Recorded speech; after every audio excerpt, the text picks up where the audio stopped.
मेरा नेताओं से मतभेद था तथा अब तक है। ये मेरे 28 फरवरी 1935 के सावरकर के नाम पत्र से भली भांति विदित होता है। आज भी मेरे वही विचार है। गांधी जी से मेरी शत्रुता नहीं थी। लोग कहते हैं कि पाकिस्तान योजना में उनका मन शुद्ध था। मैं ये बताना चाहता हूं कि मेरे मन में देश प्रेम के अतिरिक्त कुछ न था। मुझे इस कारण हाथ उठाना पड़ा कि पाकिस्तान बनने पर जो भयंकर घटनाएं हुई उनके उत्तरदायी केवल गांधी जी थे। मुझे यह पता था कि हत्या के बाद लोगों के विचार मेरे विषय में बदल जाएंगे। समाज में मेरा जितना आदर है वो नष्ट हो जाएगा।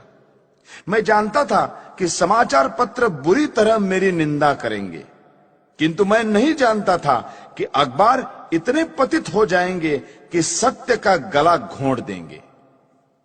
समाचार पत्रों ने कभी निष्पक्षता से नहीं लिखा। यदि वे देश के हित का अधिक ध्यान रखते और एक मनुष्य की व्यक्तिगत इच्छाओं को कम ध्यान देते तो देश के नेता पाकिस्तान स्वीकार न करते। समाचार पत्रों की ये नीति थी कि लीडरों की गलतियों को प्रकट न होने दिया जाए। देश का विभाजन इससे सरल हो गया। ऐसे भ्रष्ट समाचार पत्रों के डर से मैंने अपने निश्चय की दृढ़ता को विचलित नहीं होने दिया। कुछ लोग कहते हैं कि यदि पाकिस्तान न बनता तो आजादी न मिलती। मैं इस विचार को ठीक नहीं मानता। लीडरों ने अपने पाप को छिपाने के लिए यह बहाना बनाया है। गांधीवादी कहते हैं कि उन्होंने अपनी शक्ति से स्वराज्य पाया।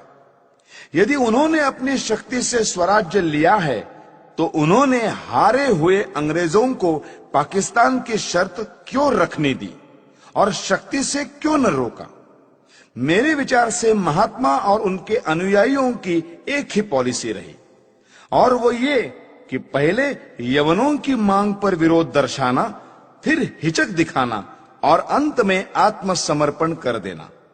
इसी प्रकार पाकिस्तान की रूपरेखा स्वीकार कर ली गई। 15 अगस्त 1947 को छलपूर्वक पाकिस्तान स्वीकार कर लिया गया। पंजाब, बंगाल, सीमा प्रांत और सिंध के हिंदुओं का कोई विचार नहीं किया गया। देश के टुकड़े करके एक मजहबी धर्मनिष्ठित मुस्लिम राज्य बना दिया गया। मुसलमानों को अपने अराष्ट्रीय कार्यों का फल पाकिस्तान के रूप में मिल गया। गांधीवादी नेताओं ने उन लोगों को देशद्रोही सांप्रदायिक कहकर पुकारा जिन्होंने पाकिस्तान का विरोध किया था, और पाकिस्तान स्वयं स्वीकार करके जिन्ना की सब बात मान ली। इस दुर्घटना से मेरे मन की शांति भंग हो गई। पाकिस्तान बनाने के बाद कांग्रेस सरकार पाकिस्तान के हिंदुओं की रक्षा करती तो मेरा क्रोध शांत हो जाता। मैं नहीं देख सकता था कि जनता को धोखा दिया जाए।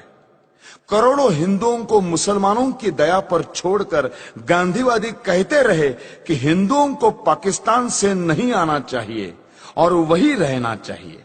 इस प्रकार हिंदू मुसलमानों के चंगुल में फंस गए और विकट विपत्तियों के शिकार हुए। जब मुझे इन घटनाओं की याद आती है तो मैं कांप उठता हूं। प्रतिदिन सहस्त्रों हिंदुओं का संहार होता था। 15,000 सिखों को गोलियों से भून दिया गया। हिंदू स्त्रियों को नग्न करके जुलूस निकाले गए। उनको पशुओं की भांति बेचा गया।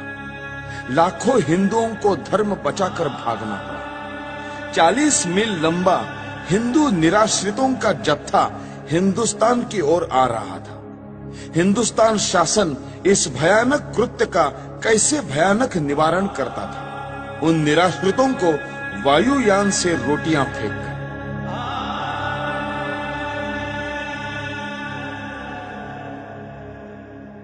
भारत सरकार पाकिस्तान से अत्याचार रोकने के लिए अनुरोध करती या धमकी देती कि यदि पाकिस्तान में अत्याचार बंद नहीं हुआ तो भारत में भी मुसलमानों की बुरी दशा होगी, तो इतने अत्याचार न होते।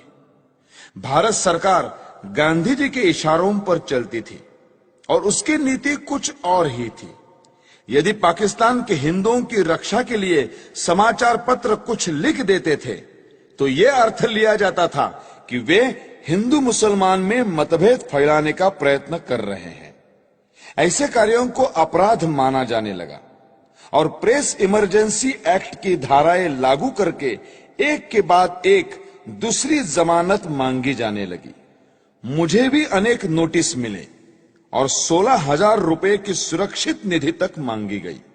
श्री मोरारजी देसाई के न्यायालय बयान के अनुसार ऐसी 900 घटनाएं हुई। इतना ही नहीं, जब प्रेस प्रतिनिधि मंडल मोरारजी से मिलने गया तो उन्होंने उनकी एक न सुनी। इस प्रकार मुझे आशा न रही कि गांधीवादी कांग्रेस सरकार पर शांतिमय ढंग से दबाव डाला जा सकता है। जब इस प्रकार की घटनाएं हो रही थी तब पाकिस्तान या मुसलमानों के विरुद्ध गांधी जी ने एक भी शब्द नहीं कहा। हिंदू जाति और संस्कृति को मिटाने के लिए मुसलमानों ने जो अत्याचार किए उनका मूल कारण गांधी है। यदि भारत की राजनीति को भली भांति संभाला जाता तो ऐसा हिंदू संहार कभी न होता जैसा अब हुआ, और जिसका उदाहरण इतिहास में कहीं नहीं मिलता। सबसे महत्वपूर्ण बात यह है कि मुसलमानों से संबंध रखने वाली समस्याओं में गांधी जी ने कभी जनता के विचारों की ओर ध्यान नहीं दिया। गांधी जी की अहिंसा की आड़ में इतना रक्तपात हो चुका था कि जनता पाकिस्तान के पक्ष में किसी भी विचार का स्वागत करने के लिए तैयार न थी। स्पष्ट था कि जब तक पाकिस्तान में धर्मांध मुसलमान राज्य है तब तक भारत में शांति नहीं हो सकती। फिर भी गांधी जी इस प्रकार का प्रचार कर रहे थे और इस तरह के विचार पाकिस्तान के पक्ष में फैला रहे थे जैसा कर सकने में कोई कट्टर लीगी नेता भी सफल न हो पाता।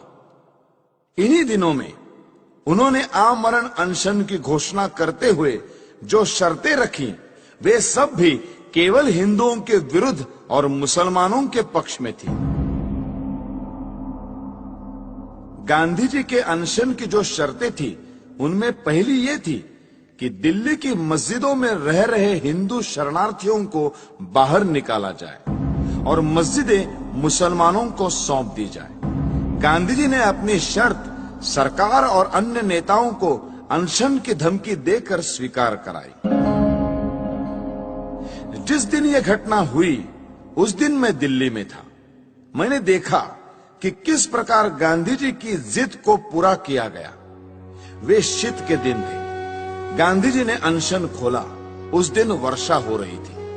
ऐसी असाधारण सर्दी और वर्षा में अच्छे स्थानों पर रहने वाले लोग भी कांप रहे थे। उस समय निराश्रित शरणार्थियों के कुटुंब मस्जिदों से सर्दी के मारे कांपते हुए निकाले गए। उनकी रक्षा का कोई प्रबंध नहीं किया गया। कुछ शरणार्थी जो कुटुंब और स्त्रियों सहित बिरला हाउस गए और उन्होंने नारे लगाए, गांधी जी हमें स्थान दो। उस भव्य भवन में रहने वाले गांधी तक उन निराश्रितों की आवाज नहीं पहुंच सकी। मैंने यह दृश्य अपनी आंखों से देखा जिसे देखकर कठोर से कठोर व्यक्ति का हृदय भी पिघल जाता। मेरे मस्तिष्क में इससे अनेक विचार आने लगे। मैंने सोचा कि क्या शरणार्थियों ने प्रसन्नता से इन मस्जिदों में डेरे डाले थे? नहीं, गांधी को भी उन स्थितियों का पूरा पता था जिनसे बाध्य होकर उन्हें अपने घर छोड़कर इन मस्जिदों की शरण लेनी पड़ी। पाकिस्तान में एक भी मंदिर या गुरुद्वारा सुरक्षित नहीं रहा।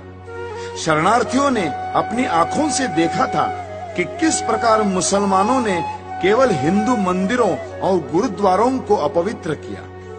जो हिंदू शरणार्थी दिल्ली शरण लेने के लिए आए थे उन्हें यहाँ कोई स्थान नहीं मिला। इसमें आश्चर्य की क्या बात है? यदि उन लोगों ने पेड़ों के नीचे और गली कूचों में न पड़े रहकर पंजाब में बीती हुई दुर्घटनाओं को स्मरण करके दिल्ली की व्यर्थ पड़ी मस्जिदों में शरण ली। मेरे विचार में इस प्रकार मस्जिदें मानवता की भलाई के लिए काम आ रही थी। गांधी जी ने यह निश्चय किया कि मस्जिदों को खाली कराया जाए, वहां उनके रहने का दूसरा प्रबंध क्यों नहीं कराया? उन्होंने पाकिस्तान के मंदिर हिंदुओं को सौंपने की मांग क्यों नहीं की? जिससे पता चलता कि गांधी वस्तुतः अहिंसा के पुजारी है, हिंदू मुस्लिम एकता के इच्छुक है और उनमें निष्पक्ष आत्मशक्ति है। गांधी ने पूरी चालाकी की और अपने अनशन को खोलने के लिए पाकिस्तान के लिए एक भी शर्त न रखी। यदि वे रखते तो संसार देखता कि गांधी जी अनशन करते हुए स्वर्ग सिधार जाते और पाकिस्तान के एक भी मुसलमान को लेश मात्र दुख न होता। उन्होंने अपने अनुभव से देख लिया था कि उनके व्रत का जिना पर कोई प्रभाव नहीं पड़ता और लीग उनकी आत्मशक्ति की परवाह नहीं करती। अंत में यह कहना अनुचित न होगा कि गांधी के फूल यानी अस्थि भारत और विदेशों की बहुत सी नदियों में बहाए गए, परंतु ये अस्थि पाकिस्तान की सिंधु नदी में नहीं बहाई जा सकी। इस संबंध में पाकिस्तान में भारत के राजदूत श्रीयुत श्री प्रकाश जी का प्रयत्न निष्फल रहा। अब 55 करोड़ रुपयों की बात लीजिए। उप प्रधानमंत्री का निवेदन देखिए। गांधी जी ने स्वयं कहा है कि किसी गवर्नमेंट से उसका निर्णय बदलवाना कठिन हो जाता है, लेकिन भारत सरकार ने गांधी जी के अनशन के कारण पाकिस्तान को 55 करोड़ रुपए न देने का अपना निर्णय बदल दिया। गांधी जी का 21 जनवरी 1948 का प्रार्थना प्रवचन देखिए। सरकार ने 55 करोड़ रुपए न देने का निर्णय जनता के प्रतिनिधि होने के नाते किया था, लेकिन गांधी जी के अनशन ने इस निर्णय को बदल दिया। तब मुझे यह ज्ञात हुआ कि गांधी जी की पाकिस्तान परस्ती के आगे जनता के मत का कोई महत्व नहीं है। अपने प्रतिवृत्त के पहले खंड के पृष्ठ 143 पर न्यायमूर्ति कपूर ने उस समय वृत्तपत्रों में छपी प्रक्रिया का एक उदाहरण दिया है। अनुच्छेद 12A-45 इस प्रकार है। बंबई के साप्ताहिक नेशनल गार्डियन ने अपने 17 जनवरी 1947 के अंक में नेहरू शासन से हिंदुस्तान की घोर वंचना, पाकिस्तान धौंस से जो पा न सका वो गांधी जी के हट्टाग्रह से पा सका, इस शीर्षक के नीचे दिया था, अपने राष्ट्रीय जनों का जिससे नरसंहार होगा वो पैसे देने का कृत्य हम नहीं करेंगे। ऐसी गर्जना चल रही थी और सरदार वल्लभ भाई के धौंस को और दबाव में भीख नहीं डालेंगे, ऐसे वीरत्व के शब्द सुनने में आते थे। इतने में ही गांधी ने अनशन करके पाकिस्तान को करोड़ों रुपए देने को नेहरू शासन को बाध्य किया। 55 करोड़ प्रदान की स्वीकृति से लोग कैसे प्रक्षुब्ध थे, इसका ये उदाहरण है। मुसलमानों ने स्वतंत्रता आंदोलन का विरोध किया, इसीलिए पाकिस्तान बना। जिन्होंने पाकिस्तान का पक्ष लिया उनको पांचवें स्तंभी कहा गया है, उनकी निंदा की गई है। परंतु मेरी दृष्टि में गांधी जी ने पाकिस्तान का पक्ष सबसे अधिक लिया और कोई शक्ति उनको रोक नहीं सकी। इस स्थिति में हिंदुओं को मुसलमानों के अत्याचारों से बचाने का एक ही उपाय था कि गांधी का अंत कर दिया जाए। गांधी जी राष्ट्रपिता के नाम से पुकारे जाते हैं, जो अत्यंत सम्मान का पद है, पर वे पिता का कर्तव्य पालन करने में असफल रहे। उन्होंने तो बड़ी निर्दयता से राष्ट्र के 2 टुकड़े कर दिए। यदि वे सच्ची आत्मा से पाकिस्तान का विरोध करते तो लीग कभी भी इतनी सुदृढ़ता से ये मांग न रख पाती और अंग्रेज पूर्ण प्रयत्न करके भी इसे न बना पाते। देश की जनता पाकिस्तान बनाने की घोर विरोधी थी, पर गांधी जी ने जनता को धोखा दिया और मुसलमानों के पाकिस्तान का पिता सिद्ध किया है। इसलिए मैंने भारत माता का एक पुत्र होने के नाते अपना कर्तव्य समझा कि ऐसे व्यक्ति का अंत कर दिया जाए, जिसको कहा तो जा रहा है राष्ट्रपिता, किंतु जिसने मातृभूमि का विभाजन करने में सर्वाधिक हाथ बटाया है।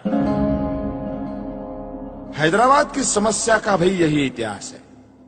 निजाम के मंत्रियों एवं रजाकारों ने जो अत्याचार हिंदुओं पर किए, उनका वर्णन करने की आवश्यकता नहीं है। वहां के प्रधानमंत्री लायक अली जनवरी 1948 के अंतिम सप्ताह में गांधी जी से मिले थे। शीघ्र ही पता लग गया कि गांधी जी का व्यवहार इस विषय में भी विचित्र है। जिस प्रकार उन्होंने सुहरावर्दी को अपनाया था, उसी प्रकार कासिम रिजवी को भी दत्तक पुत्र समझकर व्यवहार करेंगे, ये बिल्कुल स्पष्ट था। जब तक गांधी जी जीवित थे, तब तक सरकार हैदराबाद के विरुद्ध कुछ न कर सकी, यद्यपि वो पूर्ण अधिकार और शक्ति संपन्न थी। यदि गांधी जी के जीवन में ही भारत सरकार हैदराबाद में सेना या पुलिस की कोई कार्रवाई करने का निश्चय करती, तो गांधी जी हिंदू मुस्लिम एकता के नाम पर सरकार को अपने निश्चय बदलने पर बाध्य कर देते। जिस प्रकार 55 करोड़ रुपया पाकिस्तान को न देने का निर्णय वापस लेना पड़ा था। जब गांधी जी अनशन ठान लेते, तो उनको बचाने के लिए सरकार को उनकी इच्छानुसार चलना पड़ता।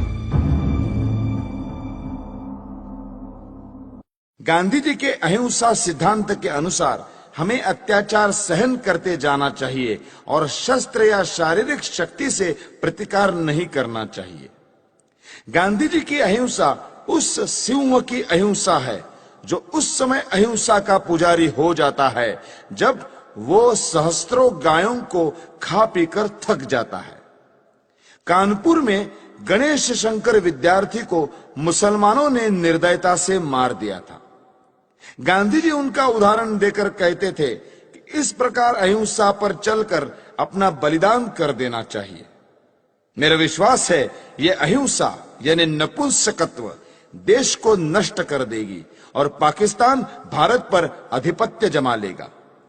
मुझे स्पष्ट दिखाई देता था कि यदि मैं गांधी जी का वध करूंगा तो मैं जड़ मूल से नष्ट कर दिया जाऊंगा। लोग मुझसे घृणा करेंगे। मेरा सम्मान जो मुझे प्राणों से अधिक प्रिय है नष्ट हो जाएगा। किंतु साथ में मैं ये भी जानता था कि गांधी जी सदा के लिए विदा हो जाएंगे तो देश की राजनीति में शस्त्र प्रयोग और प्रतिकारात्मक कार्यवाही को स्थान मिलेगा। देश शक्तिशाली होगा। मैं अवश्य मरूंगा, किंतु देश अत्याचारों से मुक्त होगा। सब मुझे मूर्ख कहेंगे, पर देश ऐसे मार्ग पर चलेगा जो उचित होगा। यही सोचकर मैंने गांधी जी का अंत करने की ठानी। मैंने अपना निर्णय किसी को नहीं बताया। 30 जनवरी 1948 के दिन मैंने गांधी जी का वध किया। मेरे पास कहने को और कुछ नहीं है। यदि देशभक्ति पाप है तो मैं पाप मानता हूं। मैंने पाप किया है। यदि प्रशंसनीय है तो मैं अपने आप को उस प्रशंसा का अधिकारी समझता हूं। मुझे विश्वास है यदि मनुष्यों द्वारा स्थापित न्यायालय से ऊपर कोई और न्यायालय होगा तो उसमें मेरे कार्य को अपराध नहीं समझा जाएगा। मैंने देश और जाति की भलाई के लिए यह काम किया है। मैंने उस व्यक्ति पर गोली चलाई जिसकी नीति से हिंदुओं पर घोर संकट आए और हिंदू नष्ट हुए। वास्तव में मेरे जीवन का उसी समय अंत हो गया था जब गांधी जी पर गोली चलाई थी। उसके पश्चात मैं अनासक्त जीवन बिता रहा हूं। मेरे लिए संतोष का विषय है कि मुझे कोई पश्चाताप नहीं है। हैदराबाद की समस्या में अकारण देर हो रही थी। सरकार ने गांधी जी के मृत्यु के बाद शस्त्र शक्ति से इस समस्या को ठीक रूप से सुलझा दिया है। भारत की आधुनिक राजनीति और सरकार अभी तक तो ठीक प्रकार से चलती हुई जान पड़ रही है। गृह मंत्री ने कहा है कि देश के पास प्रचुर युद्ध सामग्री होनी चाहिए। ऐसा विचार प्रकट करते हुए उन्होंने ये नहीं कहा कि वे गांधी जी के सिद्धांतों पर चलकर ये सब कुछ करेंगे। यदि वे ऐसा कहें तो केवल अपने मन के संतोष के लिए कहेंगे। ये याद रखना चाहिए कि यदि आधुनिक शस्त्रों का प्रयोग करके ये कहा जाए कि गांधी जी के अहिंसा सिद्धांत पर चला जा रहा है, तो हिटलर, मुसोलिनी, चर्चिल या रूजवेल्ट के देश रक्षा के ढंग और गांधी जी के अहिंसा सिद्धांत में कोई भेद नहीं रह जाएगा। मैं ये मानने को तैयार हूं कि गांधी जी ने देश के लिए बहुत कष्ट उठाए। उन्होंने जनता में जागृति पैदा की। उन्होंने स्वार्थवश कुछ नहीं किया, परंतु दुख यह है कि वे इतने ईमानदार नहीं थे कि अहिंसा की हार को स्वीकार कर लेते।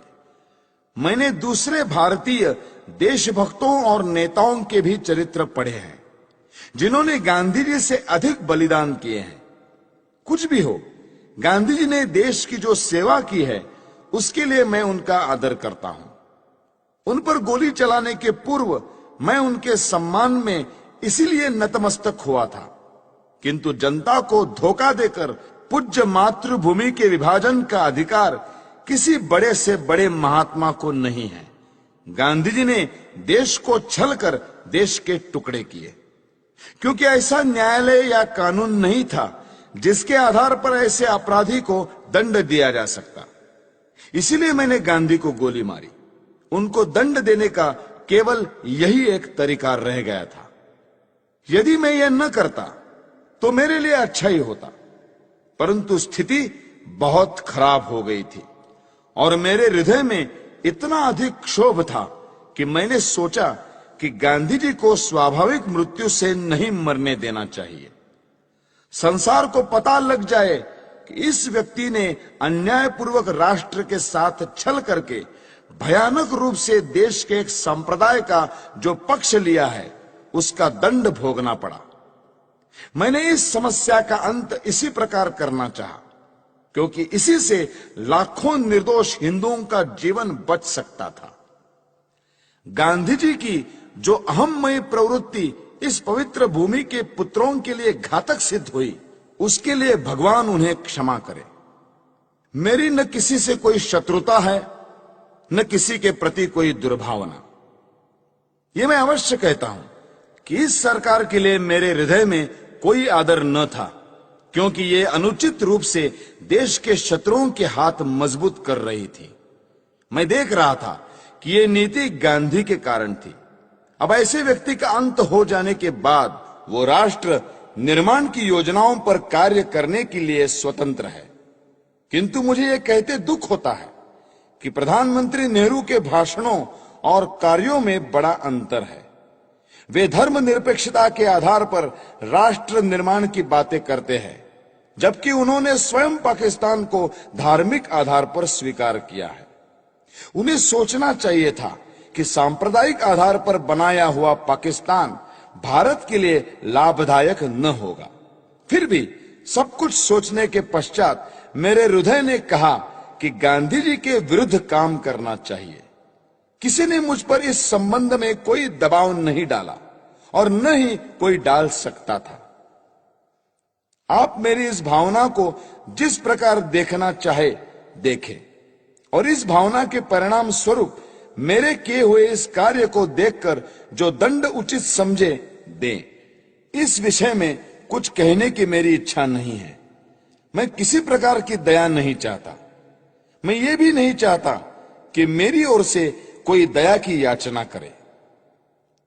इस अभियोग में बहुत से मनुष्यों को मेरे साथ इस अपराध में ले लिया है। उन पर आरोप है कि उन्होंने षड्यंत्र रचा। इस विषय में मैं पहले ही कह चुका हूं कि इस कार्य में मेरा कोई साथी नहीं था। स्वयं मैं और केवल मैं ही इसका उत्तरदायी हूं। यदि दूसरे लोग इसी दोष के लिए नहीं खड़े किए जाते तो मैं अपने लिए बचाव भी न करता। न्यायालय को मालूम है कि 30 जनवरी 1948 के कृत्य से संबंधित साक्षीदारों की परिपरीक्षा यानी क्रॉस एग्जामिनेशन न ली जाए, ऐसी मेरी इच्छा थी और मेरे विधिज्ञों को भी मेरा वैसा आग्रह रहा था। इससे मैं अपने लिए बचाव नहीं कर रहा, यह स्पष्ट होगा। मैं इस बात को पहले ही बता चुका हूं कि 20 जनवरी को मैं शांतिमय प्रदर्शन के पक्ष में न था। अपने सिद्धांतों का प्रचार करने के लिए यह उपाय मुझे व्यर्थ प्रतीत होता था। फिर भी मैंने प्रार्थना सभा में होने वाले उस प्रदर्शन में सम्मिलित होना स्वीकार कर लिया।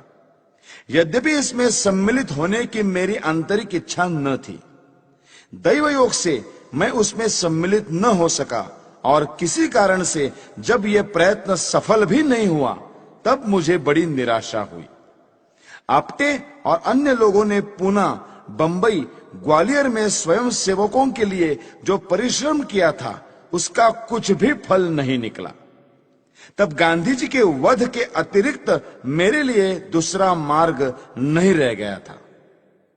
इन्हीं विचारों में खोया हुआ जब मैं दिल्ली के शरणार्थी कैंप में घूम रहा था तो मुझे एक फोटोग्राफर मिला जिसकी कमर में कैमरा लटक रहा था। उसने मुझे फोटो उतरवाने के लिए कहा। वो शरणार्थी ही प्रतीत होता था। मैंने फोटो खिंचवा लिया। जिस समय मैं स्टेशन पर आया मैंने आपटे को 2 पत्र लिखे जिसमें अपनी मानसिक दशा का वर्णन किया और अपने फोटो भी भेज दिए। नानाराव आपटे से प्रेस और पत्र के क्षेत्र में मुझसे घनिष्ठ संबंध थे। उन्हें मैंने एक पत्र व्यक्तिगत पते पर भेजा और दूसरा हिंदू राष्ट्र कार्यालय के पते पर। अंत में मैं ये कहना चाहता हूं कि जो वक्तव्य मैंने दिया है वो सत्य और शुद्ध है। प्रत्येक बात संदर्भ ग्रंथों को देखकर तैयार की गई है।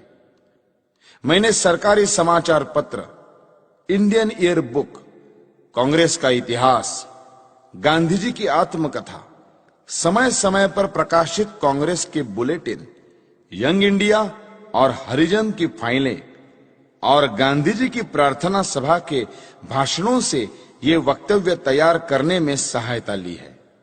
मैंने ये लंबा वक्तव्य इसलिए नहीं दिया है कि लोग मेरे कार्य को सराहें, बल्कि इसलिए दिया है कि लोग मेरे विचारों को भली भांति जान जाए और किसी के मस्तिष्क में मेरे विषय में कोई भ्रांत धारणा न रहे। भगवान करे हमारा देश फिर अखंड हो और जनता उन विचारों का त्याग करे जो अत्याचारी के आगे झुकने की प्रेरणा देते हैं। भगवान से यही मेरी अंतिम प्रार्थना है। मेरा वक्तव्य अब समाप्त हो चुका है। आपने इसे ध्यान से सुना और सुविधाएं दी, उसके लिए मैं कृतज्ञ हूं। जिन्होंने इस बड़े अभियोग में मुझे कानूनी सहायता दी और जो पुलिस ऑफिसर इस अभियोग से संबंधित है, उनके प्रति मेरे हृदय में कोई दुर्भावना नहीं है। मैं उनके सद्व्यवहार के लिए उनका भी कृतज्ञ हूं। जेल के ऑफिसरों को भी धन्यवाद। उन्होंने मेरे साथ बहुत अच्छा व्यवहार किया है। यह सत्य है कि मैंने 300-400 लोगों के बीच दिन के समय गांधी पर गोलियां चलाई। मैंने भागने का कोई प्रयत्न नहीं किया। वास्तव में भागने का विचार मेरे मस्तिष्क में आया ही नहीं। मैंने अपने ऊपर गोली चलाने का प्रयत्न भी नहीं किया। आत्मघात करने का मेरा कभी विचार न था, क्योंकि मैं अपने विचारों को खुले न्यायालय में प्रकट करना चाहता था। आलोचनाओं के बावजूद भी मैंने जो कृत्य किया उसके नैतिक पक्ष पर मेरी आत्मा कभी विचलित नहीं हुई। मुझे किंचित भी संदेह नहीं कि भविष्य में सच्चाई और ईमानदारी से इतिहास के इस अध्याय को इतिहासकार लिखेंगे तो वे मेरे कार्यों और उसके परिणाम का सही मूल्यांकन करेंगे। अखंड भारत अमर रहे। वंदे मातरम। दिल्ली, 8 नवंबर 1948। नथुराम विनायक गोडसे। अभियुक्त क्रमांक 1।